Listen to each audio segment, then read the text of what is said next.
I think you're taught at architecture school is that the way you experience a building is by, largely by moving through it and by spending time in it. So it's a sequence of spaces. So Warming Yard is a development that I've been doing for a terribly long time.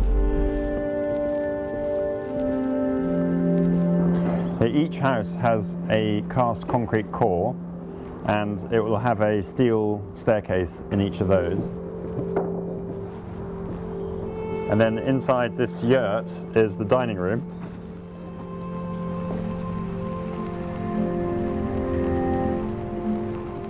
I think traditionally people think more like the better.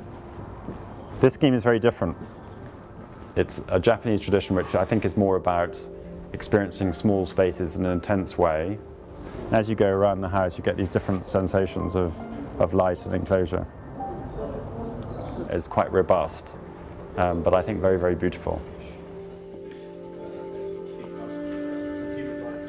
Something that I feel is true about architecture in the city is that it's there.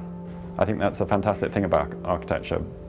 If we're looking out of the window, there's something interesting to see, and if you're travelling through different spaces, there's often things to experience and pleasure to be had out of it. This house is the home of my father's brother and his wife, and who I love deeply.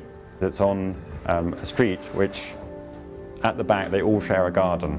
I think it's a great recipe for how to build a community, and so it's of particular interest to me in thinking about better suburbs and how we can make better suburbs. And so all the children grew up together, and after the age of about 5, you didn't have to supervise them because there were gates at either end. Yeah. So nothing could happen to them. And the idea was that the gardens of these houses were what Alison described as paddocks. And this would give people, the new owners of these houses, the idea that they were still in their country estate, and that it would be an acceptable social way of living in a smaller house than they would like to have lived in the country. My recipe in the suburbs is to build a small increase everywhere, so that every village would have another 5 houses, which would make a huge difference.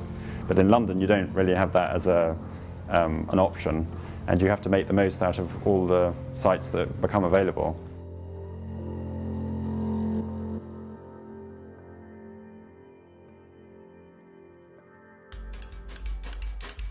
Click the videos to watch more Londoners, and don't forget to subscribe.